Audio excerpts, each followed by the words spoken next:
بسم الله الرحمن الرحيم. الحمد لله رب العالمين، والصلاة والسلام على سيد الأنبياء والمرسلين وعلى آله وصحبه أجمعين، أما بعد. قرآن کریم کی ترجمہ و تفسیر سے متعلق سلسلے وار ان دروس میں آپ تمام کا خیر مقدم ہے۔ اہلا و سہلا و مرحبا۔ آج کے درس میں انشاءاللہ ہم اور آپ سورۃ الفیل کے بارے میں ترجمہ و تفسیر پڑھنے اور سمجھنے کی کوشش کریں گے۔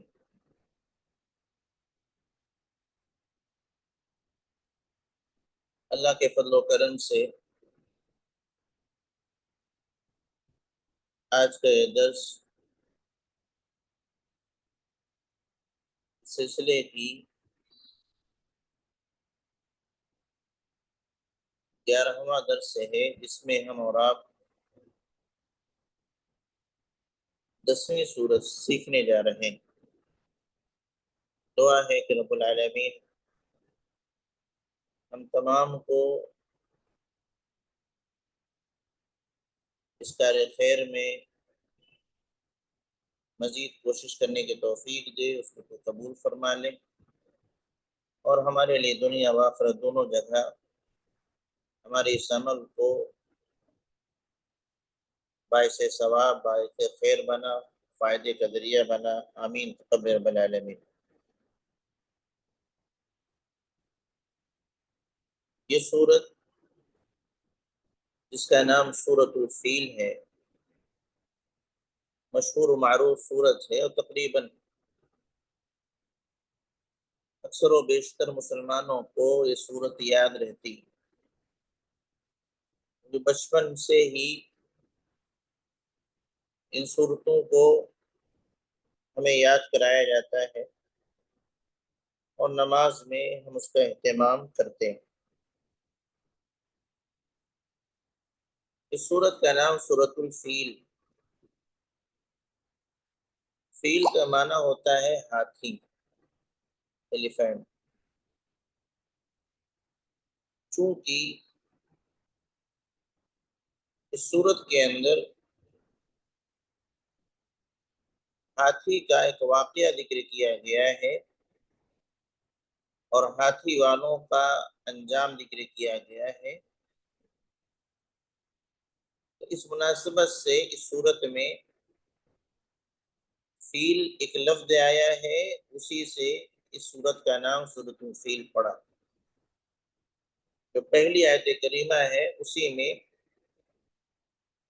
أَلَمْ تَرَ كَيْفَ فَعَلَ رَبُّكَ بِأَصْحَابِ الْفِيلِ، یہ لفظ موجود ہے، تو اسی سے اس سورت کا نام سورۃ الفیل پڑ گیا۔ یہ سورت مکہ المکرمہ میں نازل ہوئی ہجرت سے پہلے، اسی بنیاد پر اسے مکی سورت کہا جاتا ہے۔ آئیے سب سے پہلے اس کی تلاوت کرتے ہیں۔ امید ہے کہ آپ تمام کو یہ سورت یاد ہوگی اور تجوید کے ساتھ اسے آپ پڑھنا جانتے ہوں گے اور پڑھتے ہوں گے۔ اعوذ باللہ من الشیطان الرجیم، بسم اللہ الرحمن الرحیم۔ ألم تر كيف فعل ربك بأصحاب الفيل ألم يجعل كيدهم في تضليل وأرسل عليهم طيرا أبابيل ترميهم بحجارة من سجيل فجعلهم كعصف مأكول بسم الله الرحمن الرحيم ألم تر كيف فعل ربك بأصحاب الفيل ألم يجعل كيدهم في تضليل وأرسل عليهم طيرا أبابيل ترميهم بحجارة من سجيل فجعلهم كعصف مأكول. اس سورت کا نام جیسا کہ ذکر کیا سورۃ الفیل ہے، مکی سورت ہے۔ سب سے پہلے اس میں جو الفاظ وارد ہیں ان کو سمجھ لیا جائے، ان کی میننگ کیا ہے وہ جان لیا جائے، پھر ترجمہ کی طرف آتے ہیں۔ پہلا ہے علم چرا۔ علم چرا کا معنی ہوتا ہے کہ آپ نے دیکھا نہیں، کیا آپ نے دیکھا نہیں۔ کیفا کا معنی ہوتا ہے کیسے۔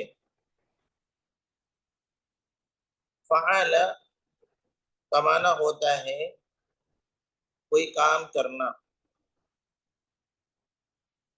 کوئی کام انجام دینا۔ ربو کا آپ کا رب۔ اصحاب الفیل، اصحاب معنی والے، فیل اصحاب الفیل، فیل کا معنی ہے ہاتھی، اصحاب الفیل ہاتھی والے۔ علم ترا کیا آپ نے دیکھا نہیں، کیفا کیسے، فعل کوئی کام کرنا، فعل ربک آپ کے رب نے کیا، فعل ربک آپ کے رب نے کیا۔ بأصحاب الفیل، اصحاب الفیل کے معنی ہاتھی والے۔ علم یجعل کا معنی ہوتا ہے کیا اس نے نہیں کر دیا، علم یجعل کیا اس نے نہیں بنا دیا یا اس نے نہیں کر دیا۔ کیدہم، کیدہم کے معنی ہوتا ہے سازش، کوئی تدبیر کرنا، بری سازش کرنا۔ کیدہم ان کی سازش، کید کا معنی ہوتا ہے سازش، ان کی سازش۔ تضلیل کے معنی ہوتا ہے بیکار، ختم کر دینا، ضائع کر دینا۔ وَأَرْسَلَ اس نے بھیجا، کسی چیز کو بھیجنا، وَأَرْسَلَ اور اس نے بھیجا، علیہم ان پر، علم نے پر آن، علیہم ان پر، طیرن طیرن کے معنی ہوتا ہے پرندے، چڑیا۔ ابابیل، ابابیل کا معنی ہوتا ہے جھنڈ میں آنا، ایک گروپ کے بعد دوسرا گروپ آنا۔ جب کئی گروپ اکٹھا ہو جاتے ہیں پرندوں کا تو اس کو ابابیل بولتے ہیں۔ اور ابابیل ایک چھوٹی چڑیا کا بھی نام، تو دونوں معنی مراد ہے، چاہے ابابیل چھوٹی چڑیا کی مراد لے لیں یا اسی طریقے سے گروہ مراد لے لیں، کئی گروہ میں ہی آئے تھے ابابیل۔ ترمیہم ان کو مارا، حجارہ، حجارہ کا معنی ہوتا ہے پتھر، ان کو پتھروں سے مارا۔ من سجیل سجیل کہتے ہیں جب مٹی کو آگ میں پکا دیا جائے تو ایک دم پتھر جیسے کڑک ہو جاتی، ٹھوس ہو جاتی، تو اس کو سجیل بولتے ہیں۔ جب مٹی کو آگ میں پکا دیا جائے، وہ ٹھوس ہو جائے تو اس کو سجیل بولتے ہیں۔ بحجارۃ من سجیل سے مراد ویسے آگ میں پکی ہوئی مٹیوں کی پتھر، مٹیوں کے پتھر خنکدار۔ فجعلہم، جعل کا معنی ہوتا ہے بنا دینا، کر دینا، بس ان کو بنا دیا، بس ان کو کر دیا۔ اصف ایک معنی ہوتا ہے بھوسا، شاید آپ لوگ جانتے ہوں، یہ کسان لوگ اس کو زیادہ سمجھ پائیں گے کہ جب اناج نکال لیا جاتا ہے، گیہوں کے آپ نے پودے دیکھے ہوں گے یا دھان کے پودے آپ نے دیکھے ہوں گے، اس کے اندر جو بالیاں ہوتی ہیں، بالی سے جب اناج نکال لیا جاتا ہے، گیہوں نکال لیا جاتا ہے یا چاول نکال لیا جاتا ہے، تو اس کے جو پودا ہے سوکھا ہوا رہتا ہے، وہ ٹکڑا ٹکڑا ہو جاتا ہے یا کاٹ دیا جاتا ہے، تو ٹکڑے ٹکڑے جو پودے ہو جاتے ہیں اس کو بھوسا کہا جاتا ہے، جس کو جانور کھاتے ہیں۔ تو اصف مانے بھوسا، یعنی اناج کے جو چھلکے ہوتے ہیں جس کو ٹکڑا ٹکڑا کر دیا جاتا ہے، عام زبان میں دیہات میں کسانوں کے یہاں اس کو بھوسا بولتے ہیں، اور پھر اس کو اناج تو انسان کھا لیتے ہیں، وہ بھوسا جانور کھاتے ہیں۔ مأکول، جس کو کھایا گیا ہو، چبایا گیا ہو، مأکول جس کو کھایا گیا ہو یا چبایا گیا ہو۔ تو یہ چند الفاظ تھے جن کے معنی میں نے اس ترجمے کے مطابق بتانے کی کوشش کی ہے۔ علم ترا کا معنی ہوتا ہے کیا آپ نے دیکھا نہیں، کیفا کیسے، فعل ربک آپ کے رب نے کیا، باصحاب الفیل، اصحاب الفیل ہاتھی والوں کے ساتھ، با لگا ہے، باصحاب الفیل ہاتھی والوں کے ساتھ۔ علم یجعل کیدہم، کیا اس نے نہیں کر دیا، کیدہم ان کی سازش کو، فی تضلیل بیکار، فضول، وارسل علیہم اور ان پر بھیجا، طیرن ابابیل، گول در گول، جماعت در جماعت، گروہ در گروہ پرندوں کو، ترمیم تو ان پرندوں نے ان کو مارا، اصحاب الفیل کو مارا، بحجارۃ من سجیل، آگ میں پکی ہوئی مٹیوں کے کنکری سے مارا، بحجارۃ من سجیل، سجیل کا معنی آگ میں پکی ہوئی مٹی، آگ میں پکی ہوئی مٹی سے جو کنکری بنتی ہے وہ سجیل ہے۔ فجعلہم، پس اس نے ان کو کر دیا، کعصف کھایا ہوا بھوسا، کعصف معقول چبایا ہوا بھوسا۔ ترجمہ سنیں، اللہ رب العالمین ارشاد فرماتا ہے، أَلَمْ تَرَ كَيْفَ فَعَلَ رَبُّكَ بِأَصْحَابِ الْفِيلِ، اے نبی صلی اللہ علیہ وسلم کیا آپ نے دیکھا نہیں، کیف فعل ربک بأصحاب الفیل، کہ ہاتھی والوں کے ساتھ آپ کے رب نے کیسا معاملہ کیا۔ علم چرا، اے نبی صلی اللہ علیہ وسلم کیا آپ نے دیکھا نہیں کہ ہاتھی والوں کے ساتھ آپ کے رب نے کیسا معاملہ کیا۔ علم یجعل کیدہم، کیا اس نے ان کی سازش کو، ان کی تدبیر کو نہیں کر دیا، فی تضلیل بیکار، یعنی جو سازش رچ کر کے آئے تھے اس کو بیکار نہیں کر دیا۔ علم یجعل کیدہم، کیا اللہ نے، آپ کے رب نے ان کی سازش کو بیکار نہیں کر دیا۔ وَأَرْسَلَ عَلَيْهِمْ طَيْرًا أَبَابِيلَ، اور اس نے ان پر بھیجا، وَأَرْسَلَ عَلَيْهِمْ اور اس نے ان پر بھیجا، طَيْرًا أَبَابِيلَ گول در گول، جماعت در جماعت، گروپ در گروپ، یعنی کئی گروپ میں، کئی جماعت میں پرندوں کو بھیجا. ترمیہم بحجارۃ من سجیل، جو پرندے ان کو مار رہے تھے. ترمیہم، جو پرندے ان کو مار رہے تھے. بحجارۃ من سجیل، آگ میں پکی ہوئی مٹی کے کنکریوں سے.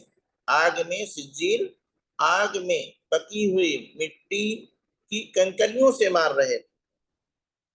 فجعلہم، بس آپ کے رب نے ان کو کر دیا، ان کو بنا دیا. کیسے؟ کعصف مأکول، عصف کا معنی بھوسا، مأکول کا معنی چبایا ہوا، کھایا ہوا.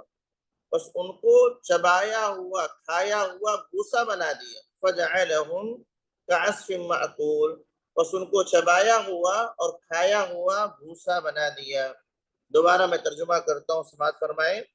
أَلَمْ تَرَ كَيْفَ فَعَلَ رَبُّكَ بِأَصْحَابِ الْفِيلِ، اللہ فرماتا ہے اے نبی صلی اللہ علیہ وسلم، کیا آپ نے دیکھا نہیں؟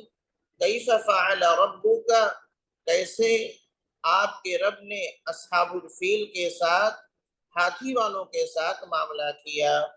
أَلَمْ تَرَ كَيْفَ فَعَلَ رَبُّكَ بِأَصْحَابِ الْفِيلِ، اے نبی صلی اللہ علیہ وسلم، کیا آپ نے دیکھا نہیں کہ آپ کے رب نے ہاتھی والوں کے ساتھ کیسا معاملہ کیا؟ أَلَمْ يَجْعَلْ كَيْدَهُمْ فِي تَضْلِيلٍ، کیا آپ کے رب نے ان کی سازش کو بیکار نہیں کر دیا، ضائع نہیں کر دیا، ختم نہیں کر دیا؟ تضلیل، ضائع کر دینا، بیکار کر دینا. وَأَرْسَلَ عَلَيْهِمْ طَيْرًا أَبَابِيلَ، اور آپ کے رب نے ان پر بھیجا، کن پر؟ اصحاب الفیل، ہاتھی والوں پر. وَأَرْسَلَ عَلَيْهِمْ، اور آپ کے رب نے ان پر بھیجا طیرن، پرندوں کو بھیجا. کتنا؟ ابابیل، جماعت در جماعت، گروہ در گروہ. یا پرندوں کے لیے، پرندوں کی جماعت کو بولتے ہیں گول. تو گول در گول، یعنی ایک گول کے بعد دوسری گول پرندوں کے آیا کرتے تھے. وَأَرْسَلَ عَلَيْهِمْ طَيْرًا أَبَابِيلَ، اور آپ کے رب نے ان پر بھیجا پرندوں کے گول در گول. ترمیہم بحجارۃ من سجیل، جو پرندے ان کو مار رہے تھے. ترمیہم، ان کو مار رہے تھے کس چیز سے؟ بحجارۃ من سجیل، بحجارۃ من سجیل، آگ میں پکی ہوئی مٹی کے کنکریوں سے. آگ میں پکی ہوئی مٹی کے کنکریوں سے. فَجَعَلَهُمْ كَعَصْفٍ مَأْكُولٍ، بس آپ کے رب نے ان کو بنا دیا، ان کو کر دیا. کیسے؟ کَعَصْفٍ مَأْكُولٍ، کھائے ہوئے بھوسے کے مانند. آپ کے رب نے ان کو بنا دیا چبائے ہوئے بھوسے کے مانند. ایک تو انسان، ایک تو اناج نکالنے کے بعد اوپر کا جو چھلکا ہوتا ہے اس کی کوئی خاص ویلیو نہیں ہوتی، وہ خود ہی بہت ہلکے ہوتے ہیں. دوسرا یہ کہ اس کو جانور نے ایک دم جسے چبانے کے بعد جب اگلتا ہے تو ایسی صورت میں ایک دم بھوسا ہو جاتا، ریزہ ریزہ ہو جاتا ہے. تو فَجَعَلَهُمْ كَعَصْفٍ مَأْكُولٍ، تو آپ کے رب نے ان کو کھائے ہوئے یا چبائے ہوئے بھوسے کے مانند کر دیا. یہ ترجمہ ہے. آئیے ہم دیکھتے ہیں کہ اس میں جو چند چیزیں وارد ہیں ان سے مراد کیا ہے. یہ اصحاب الفیل کون لوگ ہیں؟ ہاتھی والے لوگ کون ہیں؟ ان کی سازش کو اللہ رب العالمین نے ضائع کر دیا، بیکار کر دیا. تو ان کی سازش کیا تھی؟ وَأَرْسَلَ عَلَيْهِمْ طَيْرًا أَبَابِيلَ، اللہ رب العالمین نے ان پر پرندے بھیجے. کیوں بھیجے؟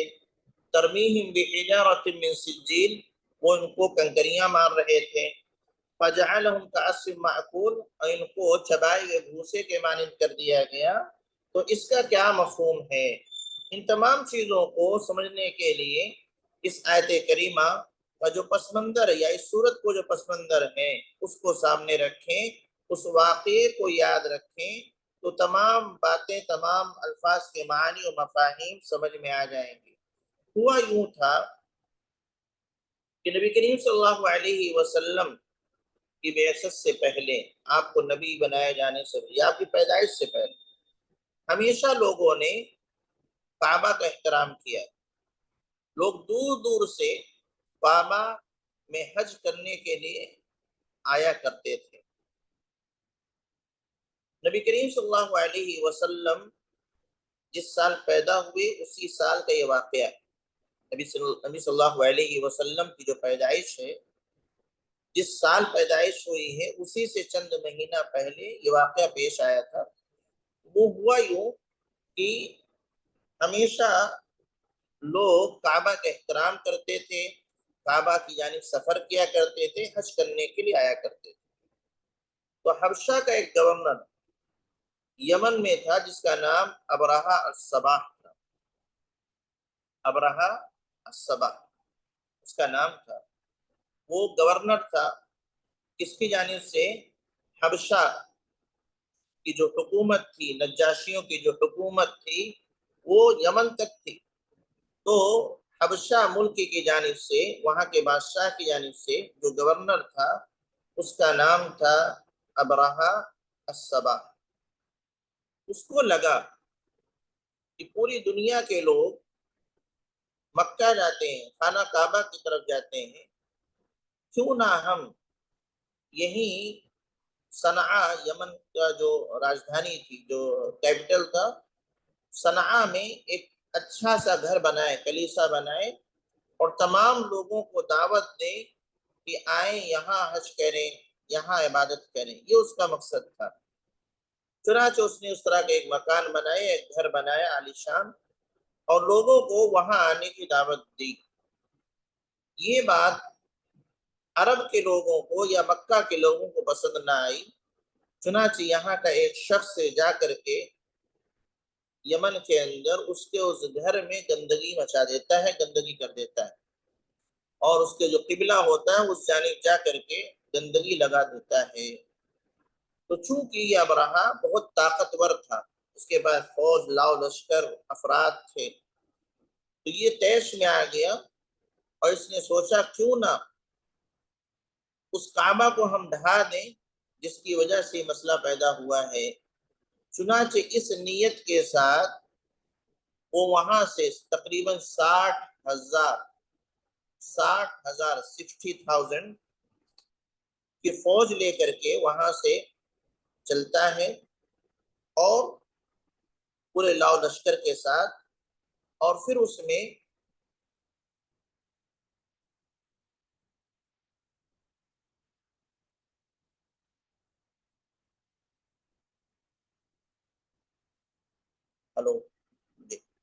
پھر اس میں کئی ہاتھی تھے۔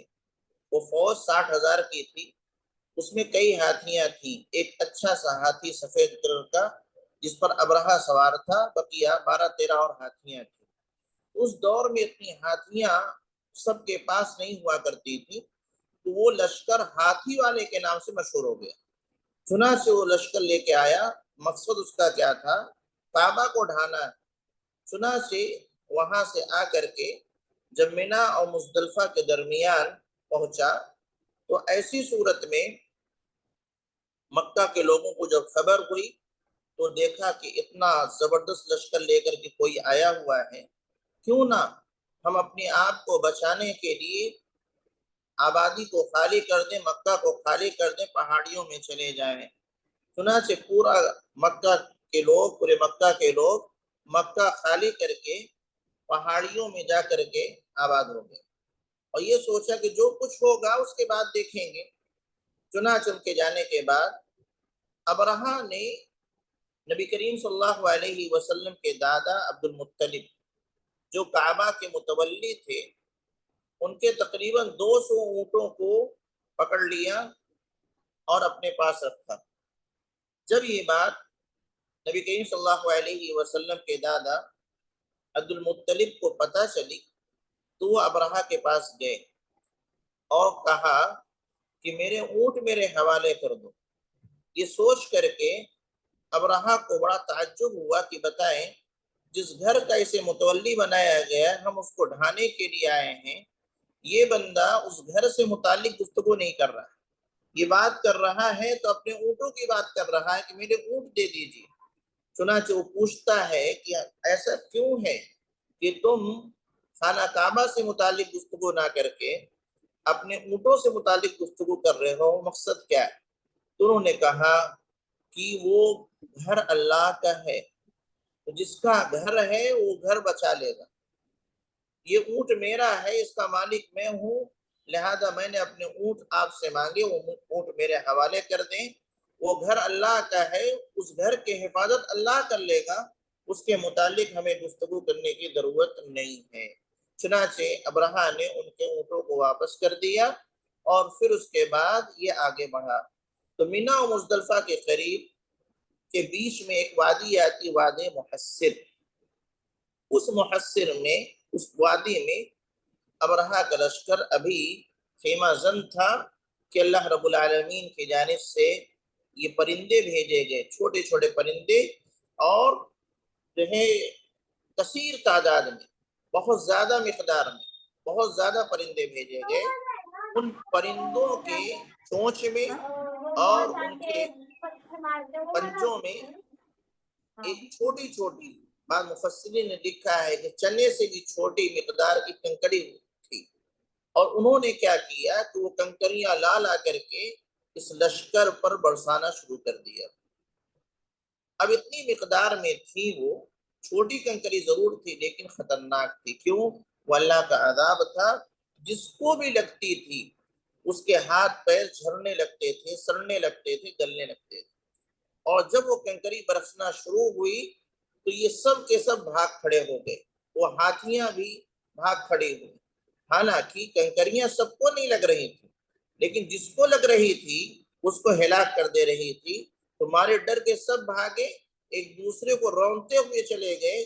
تو جو جس کو لگی تھی وہ تو گیا گیا، جو بچ رہا تھا اس کو اس کی فوج نے ہی رون ڈالا، اور اس طریقے سے پورا لشکر تباہ و برباد ہو گیا، ہاتھی برباد ہو گئے، اور یہ ابرہہ بھی بھاگا، اور آخر میں جا کر کے یمن پہنچتے پہنچتے اس کی بھی کیفیت ہوئی کہ اس کے پورے جسم گل گل کے، سڑ سڑ کر کے گلنے لگے، جھڑنے لگے، اور آخر میں اس کی بھی موت ہو جاتی ہے۔ یہ انجام اللہ رب العالمین نے ان لوگوں کا کیا جنہوں نے اس کے گھر کو ڈھانے کا ارادہ کیا۔ اگر یہ واقعہ آپ کے سامنے ہے تو پھر دوبارہ اگر اس صورت کو آپ پڑھیں، جس کا ترجمہ دیکھیں گے، تو شاید ایک ایک چیز آپ کو سمجھ میں آ جائے گی۔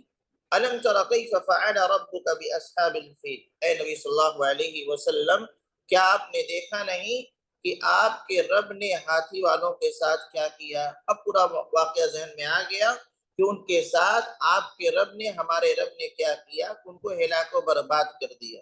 کس طریقے سے کیا وہ بھی سامنے۔ دوسرا، أَلَمْ يَجْعَلْ كَيْدَهُمْ فِي تَضْلِيلٍ، ان کی سازش کو بیکار کر دیا۔ ان کی سازش کیا تھی؟ اب آپ پتا کر سکتے، فوراً بتا سکتے ہیں کہ ان کی سازش تھی خانہ کعبہ کو ڈھا دینا، خانہ کعبہ کو ڈھا دینا ان کی سازش تھی، ان کا ارادہ تھا۔ اس کو اللہ رب العالمین نے بیکار کر دیا عذاب کے ذریعے سے۔ وَأَرْسَلَ عَلَيْهِمْ طَيْرًا أَبَابِيلَ، اللہ رب العالمین نے ان پر طیرن ابابیل، جماعت در جماعت، گول در گول پرندوں کو بھیجا۔ وہ بھی سمجھ میں آ گیا کہ وادی محسر کے اندر جب وہ لشکر خیمہ زن تھا، ٹھہرا ہوا تھا، اللہ رب العالمین کی جانب سے چھوٹے چھوٹے پرندے جو ہے جماعت کی شکل میں آئے۔ ترمیہم بحجارۃ من سجیل، ان پر کنکریاں برسا رہے تھے۔ تو مراد یہ ہے کہ ان کے اوپر سے گزرتے ہوئے ان کے پنجوں میں اور ان کے منہ میں چھوٹی چھوٹی کنکریاں تھیں جو پکی ہوئی مٹی کی تھیں، وہ گراتے چلے گئے، اور اس کا اثر اتنا خطرناک تھا کہ پورا کا پورا جسم انسان کا سڑتا گلتا چلا جاتا جس کو لگتی تھی۔ فَجَعَلَهُمْ كَعَصْفٍ مَأْكُولٍ، اب یہ سمجھ میں آیا تو ان کو چبائے ہوئے بھوسے کے مانند کر دیا۔ کیا مطلب ہے؟ بھوسا ایک دم باریک ہوتا ہے، ان کے جسم کو ایک دم باریک کر دیا تھا۔ کیسے؟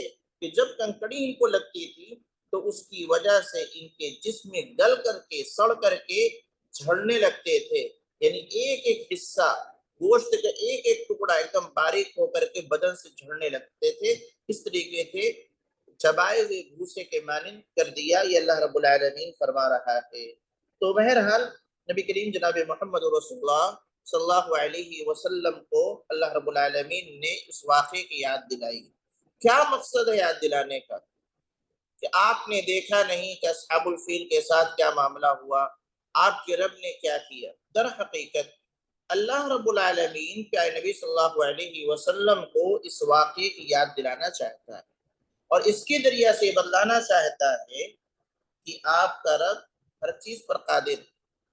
آج مکہ کے لوگ اگر آپ کو پریشان کر رہے ہیں، ظلم و ستم کر رہے ہیں، آپ اللہ کی وحدانیت کی دعوت دیتے ہیں تو اس کی وجہ سے آپ کو سزاؤں سے دوچار کرتے ہیں، مسلمانوں کو پریشان کرتے ہیں، تو گھبرائیے نہیں، آپ کا رب بہت طاقتور ہے، جب چاہے گا جس کو چاہے گا انتقام اس سے لے لے گا۔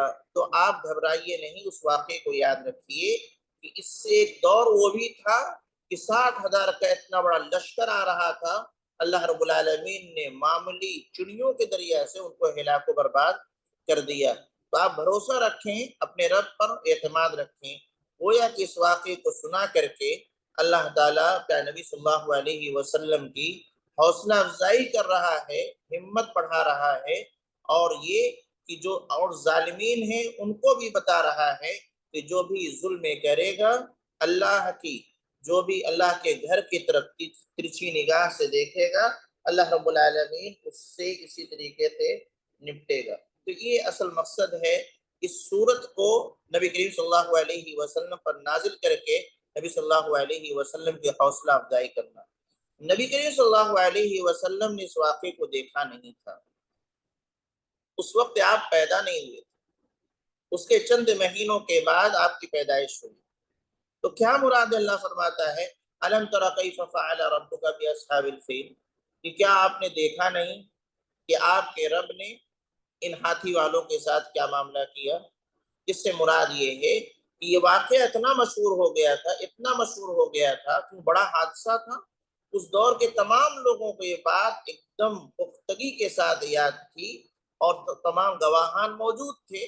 تو گویا کہ جب واقعہ ذکر ہوتا تھا گویا کہ لوگ اپنی آنکھوں سے دیکھ رہے ہیں، یعنی کوئی ایسی خبر جو یقینی ہو وہ دیکھنے کے حکم میں آ جاتی ہے۔ اللہ رب العالمین اسی کی جانب یہ اشارہ کیا کہ آپ نے دیکھا نہیں، یعنی اس کے بارے میں آپ نے سنا نہیں۔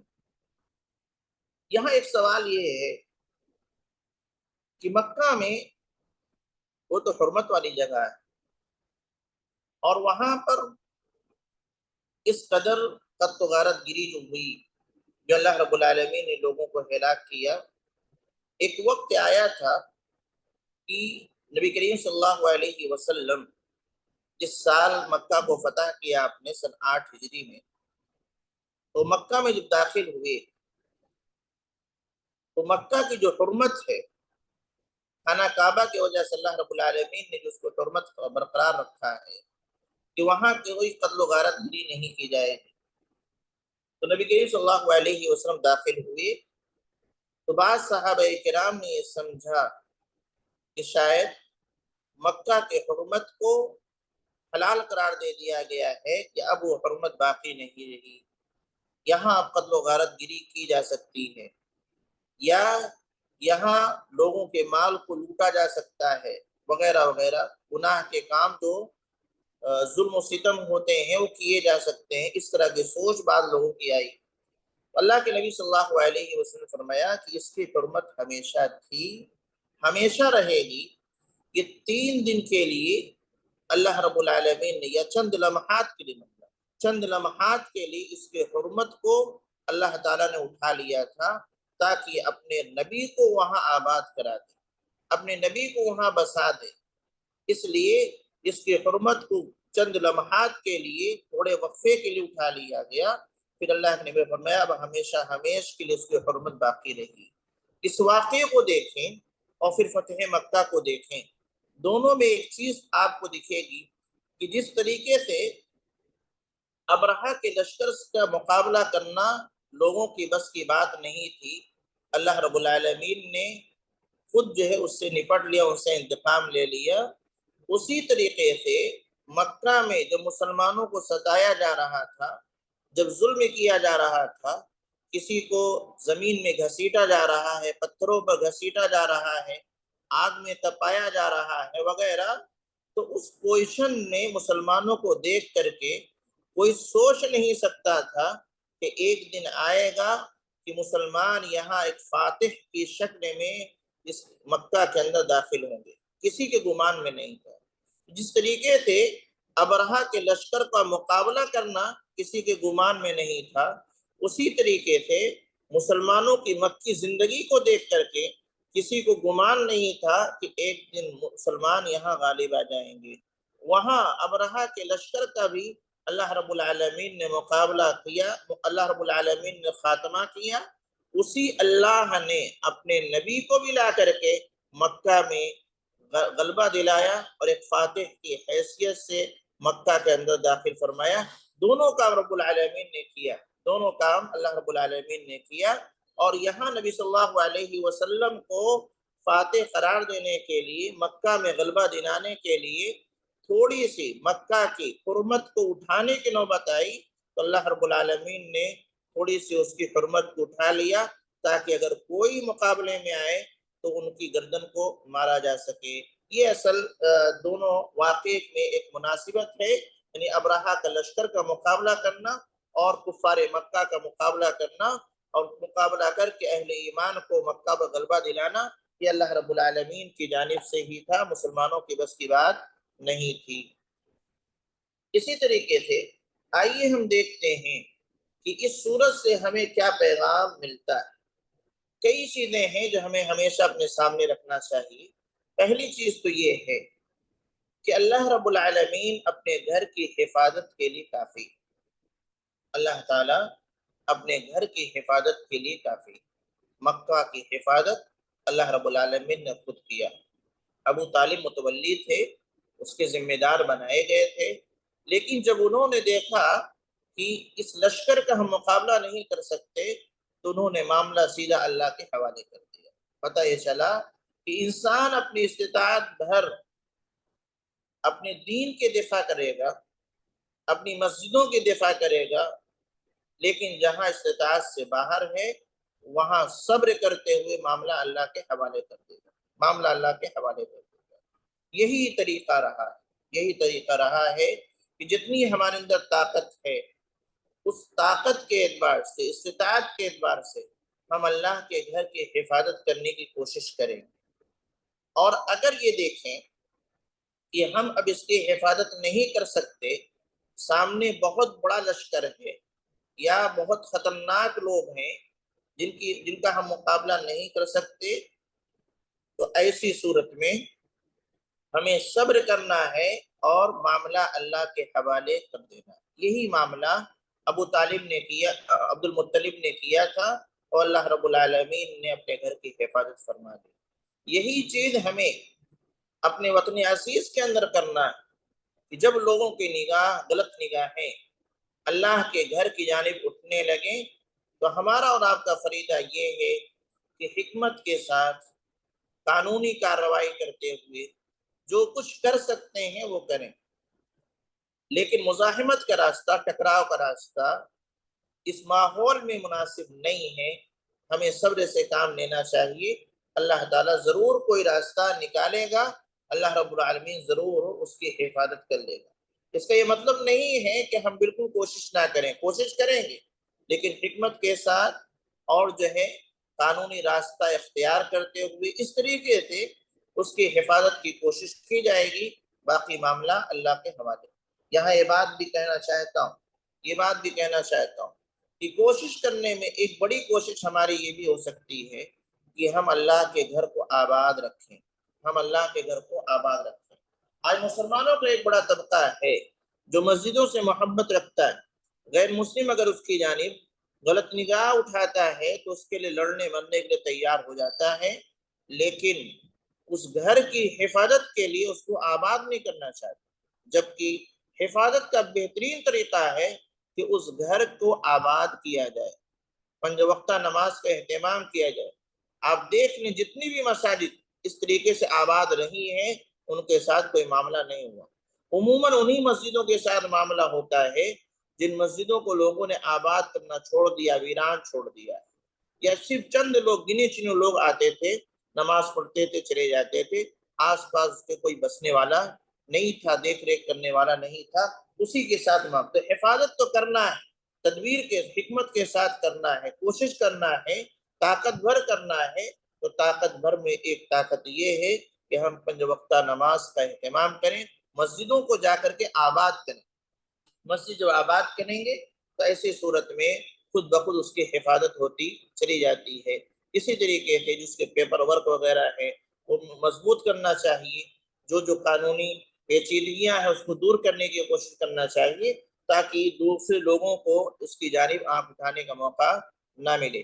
ان تمام چیزوں کو کرنے کے بعد اگر کوئی شخص جو ہے اس ظلم کرنا چاہتا ہے تو معاملہ اللہ کے حوالے کرتا ہے۔ اور سچ ہے کہ جس طریقے سے اللہ تعالیٰ نے ابرہہ کو ہلاک کیا، برباد کیا، اور ہمارے لیے پوری دنیا کے لیے ایک عبرت بنا دیا کہ اللہ کے گھر کی جانب غلط ارادے سے کوئی قدم بڑھائے گا تو اس کا انجام ایسا خطرناک ہونے والا ہے۔ آج بھی اللہ رب العالمین نے اس طرح کا انجام دکھایا ہے، ایک نہیں کئی۔ بابری مسجد کا معاملہ ہوا، یقیناً وہ ہمارے لیے تکلیف دہ بات ہے، جب بھی ہم مجھے یاد کرتے ہیں ہمیں اس سے تکلیف ہوتی ہے، لیکن آپ دیکھیں اللہ رب العالمین نے کتنوں کو اس سے عذاب سے دوچار کیا ہے۔ کوئی لولا ہوا، کوئی لنگڑا ہو گیا، کسی کی بینائی چلی گئی، وغیرہ وغیرہ تمام چیزیں ہوا۔ اور کتنے ایسے ہیں جو بہت دبنگ ہوا کرتے تھے، بڑی عزت کی نگاہ سے لوگوں نے ان کو دیکھا ہے، لیکن دنیا ہی میں ان کو ذلت و رسوائی کا سامنا کرنا پڑا کہ آج ان کی طرف کوئی جھانکنے والا نہیں، کوئی دیکھنے والا نہیں، ان کی کوئی ویلو نہیں۔ وہ جو یاترا نکلی تھی، جتنے لوگ تھے آگے آگے جو سرکردہ لوگ تھے، لیڈران تھے، آج ان لیڈران کی حیثیت یہ ہے کہ اپنوں کے درمیان وہ ذلیل و رسوا ہو رہے ہیں، ان کی کوئی حیثیت باقی نہیں رہ گئی ہے۔ اسی طریقے سے اللہ رب العالمین کو جب انتقام لینا ہوتا ہے، عذاب سے دوچار کرنا ہوتا ہے، تو اللہ تعالیٰ کسی بڑی فوج کا انتظام نہیں کرتا۔ یعنی ایسا نہیں ہے کہ بڑا لشکر ہے، بڑے لوگ ہیں، بڑی طاقتور فوج ہے وغیرہ، تو ان سے انتقام لینے کے لیے اللہ رب العالمین ایک بڑی فوج بھیجے، یہ کوئی ضروری نہیں۔ اللہ رب العالمین کبھی کبھی ایک معمولی چیز سے ان کو ہلاک کر کے ان کے انجام تک پہنچا دے دیتا ہے، اور ان کو دنیا میں دکھلا دیتا ہے تمہاری حیثیت کیا ہے۔ اتنا 60,000 کا لشکر تھا، اس کے مقابلہ کے لیے تو 60,000 لشکر ہونا چاہیے تھا، یا 30,000 لشکر ہونا چاہیے، لیکن اللہ رب العالمین نے ان کو انسانوں کے لشکر سے نہیں بلکہ پرندوں کے لشکر سے اللہ تعالیٰ نے ان کو ہلاک کیا، اور دنیا میں دکھلا دیا کہ تمہاری حیثیت یہ ہے کہ پرندوں سے، اللہ کی ایک فوج پرندے ہیں، ان پرندوں سے بھی مقابلہ نہیں کر سکتے۔ تو اللہ رب العالمین کو جب انتقام لینا ہوگا تو کسی چیز کی کمی نہیں، جب چاہے، جس سے چاہے، جہاں چاہے انتقام لے لے گا۔ ان اللہ علی کل شیء قدیر، اللہ ہر چیز پر قادر ہے، اللہ ہر چیز پر قادر ہے، کسی کو بھی ہلاک و برباد کر سکتا ہے۔ اس واقعے سے ایک سبق ہمارے لیے بھی ہے، جیسا نبی کریم صلی اللہ علیہ وسلم کے اللہ رب العالمین نے حوصلہ افزائی کی، ہمت بندھائی کہ ڈریے نہیں، جو ذات آپ کے رب نے اصحاب الفیل کے ساتھ ایسا معاملہ کیا، وہ ذات دوسرے لوگوں کے ساتھ بھی کر سکتی ہے۔ وہی چیز ہمیں اور آپ کو بھی سوچنا ہے۔ جب ہمیں ڈرایا جائے، جب ہمیں خوفزدہ کرنے کی کوشش کی جائے، تو ایسے موقع پر اپنے رب کو ہم یاد کریں، اپنے رب سے جڑ جائیں کہ وہ رب ایسا ہے جو اصحاب الفیل کو نیست و نابود کر سکتا ہے، وہ رب آج کی تمام تر طاقتوں کو بھی نیست و نابود کر سکتا ہے، بشرط کی ہم اپنے رب کو پہچانیں اور اپنے رب سے جڑ کے رہیں، تو اللہ رب العالمین آج بھی یہ ابابیل کا لشکر بھیج سکتا ہے۔ لوگ بڑی بڑی باتیں کریں گے کہ اللہ کی مدد کیوں نہیں آتی ہے، اللہ رب العالمین کی جانب سے لشکر کیوں نہیں آتا، وغیرہ وغیرہ، اتنا ظلم ہو رہا ہے، مسلمان اتنے ستائے جا رہے ہیں وغیرہ۔ تو ایسے موقع پر اتنا ہی کہنا ہے کہ ہمیں اپنے رب کو پہچاننا چاہیے، اپنے رب سے جڑنا چاہیے، پھر دیکھیں کہ اللہ رب العالمین کی مدد کیسے آتی، کس قدر آتی۔ اکثر و بیشتر مسلمانوں کا معاملہ یہ ہے کہ وہ اپنے رب کو نہیں پہچانتے، وہ اپنے رب کو نہیں پہچانتے۔ وہ ایک طرف اللہ کو رب بھی بولیں گے اور غیر اللہ کے سامنے جا کے سجدہ ریز بھی ہو جاتے ہیں، غیر اللہ سے جا کر کے وہ اپنی فریادیں کرنے لگتے ہیں، اپنی ضروریات غیر اللہ کے سامنے پیش کرنے لگتے ہیں، اپنے سروں کو غیر اللہ کے سامنے جھکانے لگتے ہیں۔ جو رب کو پہچانتا ہے وہ رب کو رب مان کر کے رب کے ساتھ معاملہ کرتا ہے، پھر غیروں کے سامنے جا کر کے اپنی ضروریات کو پیش نہیں کرتا۔ اکثر و بیشتر مسلمان، کہنے کو تو آج عربوں میں مسلمان ہیں، یعنی کئی عرب مسلمان قرار دیے جاتے ہیں، لیکن ان میں کتنے حقیقی مسلمان ہیں جو اپنے رب کو پہچانتے ہوں، اس کے علاوہ کسی اور کو رب نہ مانتے ہوں، اور پھر اس میں سے جو رب مانتے بھی ہیں ان میں سے ایک کثیر تعداد ایسے مسلمانوں کی ہے کہ رب کو پہچانتے ہیں، مانتے ہیں کہ ہمارا رب اللہ ہی ہے، لیکن اللہ کے سے جڑنے کے لیے تیار نہیں ہے، اللہ سے قریب ہونے کے لیے تیار نہیں ہے، یعنی عبادت کرنے کے لیے تیار نہیں۔ تو یہ دو چیزیں اگر آ جائیں کہ ہم رب کو پہچانیں اور رب سے قریب ہو جائیں تو آج بھی اللہ کی مدد، اللہ کی نصرت آ سکتی ہے۔ اس طریقے سے عبد المطلب نے رب کو پہچانا تھا، عبد المطلب نے رب کو پہچانا تھا۔ کفار مکہ کا عجیب معاملہ ہے، ان کے ہاں شرک تھا، سب کچھ تھا، لیکن وہ ان سے پوچھا جائے کہ تمہارا رب کون ہے تو کہتے تھے اللہ، کہتے تھے اللہ۔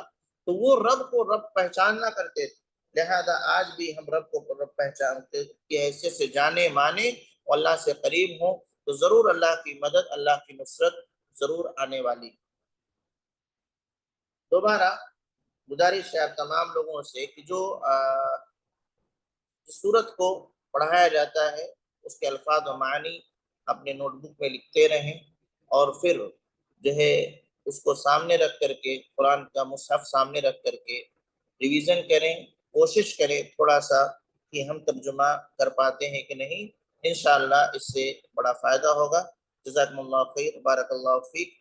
یہ 10 صورتوں کی کا ہمارا کورس تھا، اللہ کے فضل و کرم سے آج ہم نے یہ 10ویں صورت سمجھنے اور سمجھانے کی کوشش کی ہے، اور میں نے جو لیول رکھنے کی کوشش کی ہے وہ یہ ہے کہ ہم عام بھائی بہن ہیں، ان کو کس طریقے سے سمجھنا اور سمجھانا چاہیے، بہت ڈیپ میں جا کر کے گرامر وغیرہ ہم نے لینے کی کوشش نہیں کی ہے۔ بس اللہ تعالیٰ اس کے مفہوم کو ہمیں سمجھائے اور اسی کے مطابق ہمیں اپنی زندگی گزارنے کی توفیق دے۔ آمین، تقبل رب العالمین۔ السلام علیکم و رحمۃ اللہ وبرکاتہ۔